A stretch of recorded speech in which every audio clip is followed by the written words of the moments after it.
ബംഗ്ലാദേശിനെതിരായ T20 പരമ്പരയിലെ ആദ്യ കളിയിൽ 7 വിക്കറ്റിന്റെ ഉജ്ജ്വല ജയമാണ് ടീം ഇന്ത്യ നേടിയത്. ബാറ്റിംഗിലും ബൗളിംഗിലും ആധികാരിക പ്രകടനം കാഴ്ചവെച്ച ഇന്ത്യ എതിരാളികളെ നിലംപരിശാക്കുന്നതാണ് ഗ്വാളിയോറിൽ കണ്ടത്. ജയത്തോടെ 3 മത്സര പരമ്പരയിൽ 1-0 മുന്നിലെത്താനും ഇന്ത്യക്കായി. ആദ്യ T20യിൽ 2 കളിക്കാർക്കായിരുന്നു ഇന്ത്യ അരങ്ങേറ്റം നൽകിയത്. ഓൾറൗണ്ടർ നിതീഷ് കുമാർ റെഡ്ഡിയും വലംകയ്യൻ പേസർ മയങ്ക് യാദവുമായിരുന്നു അത്. കഴിഞ്ഞ IPLൽ കാഴ്ചവെച്ച മിന്നും പ്രകടനമാണ് ഈ താരങ്ങൾക്ക് ദേശീയ ടീമിലേക്കുള്ള വഴി തുറന്നത്. ഇവരെ പോലെ കഴിഞ്ഞ IPLൽ തിളങ്ങിയ മറ്റൊരു അൺക്യാപ്ഡ് താരം കൂടി ഇപ്പോഴത്തെ ഇന്ത്യൻ സ്ക്വാഡിലുണ്ട്. കൊൽക്കത്ത നൈറ്റ് റൈഡേഴ്സിന്റെ പേസറായ ഹർഷിത് റാണയാണത്. ബംഗ്ലാദേശിനെതിരായ ആദ്യ T20യിൽ സൈഡ് ബെഞ്ചിൽ ഇരിക്കാനായിരുന്നു ഹർഷിത് റാണയുടെ വിധി. എന്നാൽ രണ്ടാം T20യിൽ താരത്തിന് ടീമിലേക്ക് വിളി വരുമെന്നാണ് നിലവിൽ പുറത്തുവരുന്ന സൂചനകൾ. ഇന്ത്യ ബംഗ്ലാദേശ് രണ്ടാം T20 നടക്കുന്നത് ഡൽഹിയിലാണ്. ഹർഷിത് റാണയുടെ ഹോം ഗ്രൗണ്ട് കൂടിയാണിത്. സ്വന്തം നാട്ടിൽ അന്താരാഷ്ട്ര അരങ്ങേറ്റം കുറിക്കാനുള്ള സുവർണ അവസരം ഹർഷിതിന് ലഭിച്ചേക്കുമെന്നാണ് ഇപ്പോൾ പുറത്തുവരുന്ന സൂചനകൾ. അതേസമയം ഹർഷിത് റാണയെ ടീമിലേക്ക് കൊണ്ടുവരുമ്പോൾ ആരെ ടീമിൽ നിന്ന് ഒഴിവാക്കുമെന്ന കാര്യം ടീം മാനേജ്മെന്റിന് തലവേദന സമ്മാനിക്കുന്നുണ്ട്.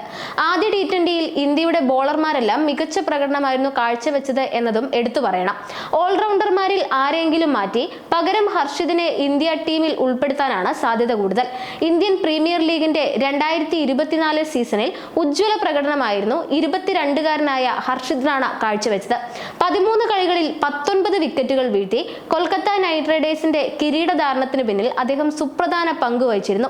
ലിസ്റ്റ് എ ക്രിക്കറ്റിൽ 14 കളികളിൽ 22 വിക്കറ്റുകളാണ് ഡൽഹിയിൽ നിന്നുള്ള ഈ യുവതാരം വീഴ്ത്തിയത്. ഹർഷിതിന്റെ അവസരത്തെക്കുറിച്ചുള്ള കൂടുതൽ വിവരങ്ങൾ ഉടൻ പുറത്തു വന്നേക്കും. നിലവിൽ അൺക്യാപ്ഡ് താരമാണ് ഹർഷിത് റാണ. വരാനിരിക്കുന്ന IPL മെഗാലേലത്തിന് മുൻപ് അൺക്യാപ്ഡ് താരങ്ങളെ 4 കോടി രൂപയ്ക്ക് നിലനിർത്താൻ ഫ്രാഞ്ചൈസികൾക്ക് കഴിയും. എന്നാൽ ബംഗ്ലാദേശ് പരമ്പരയിൽ അരങ്ങേറ്റം ലഭിച്ചാൽ ക്യാപ്ഡ് താരമായി മാറുകയും ഇതോടെ 4 കോടിക്ക് താരത്തെ നിലനിർത്താൻ ഫ്രാഞ്ചൈസികൾക്ക് സാധിക്കാതെ വരികയും ചെയ്യും. കഴിഞ്ഞ മത്സരത്തിലെ പ്രകടനത്തിലൂടെ Sunrisers Hyderabad, Lucknow super giants ടീമുകൾക്ക് പണി കിട്ടിയിരുന്നു. ഈ ടീമുകളുടെ താരങ്ങളായ നിതീഷ് കുമാർ റെഡ്ഡിയും മയങ്ക് യാദവും മത്സരത്തിൽ കളിച്ചു. സൺറൈസേഴ്സ് ഹൈദരാബാദിന്റെ താരമാണ് നിതീഷ് കുമാർ റെഡ്ഡി. മയങ്ക് യാദവ് ലക്നൗ സൂപ്പർ ജയൻസിന്റെ താരമാണ്. ബംഗ്ലാദേശിനെതിരായ T20 പരമ്പരയ്ക്ക് മുമ്പ് ഇവർ രണ്ടുപേരും അൺക്യാപ്ഡ് താരങ്ങളായിരുന്നു. എന്നാൽ ഗ്വാളിയോറിൽ നടന്ന ആദ്യ T20യിൽ കളിച്ചതോടെ ഇവർ ക്യാപ്ഡ് കളിക്കാരായി മാറി. ഗ്വാളിയോറിൽ നടന്ന ആദ്യ T20യിൽ 7 വിക്കറ്റിനാണ് ഇന്ത്യ ജയിച്ചത്.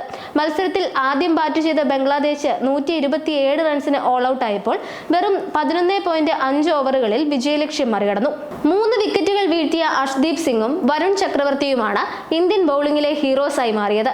39 റൺസ് എടുത്ത് പുറത്താകാതെ നിന്ന ഹർദിക് പാണ്ഡ്യയായിരുന്നു ബാറ്റിംഗിലെ ടോപ്പ് സ്കോറർ.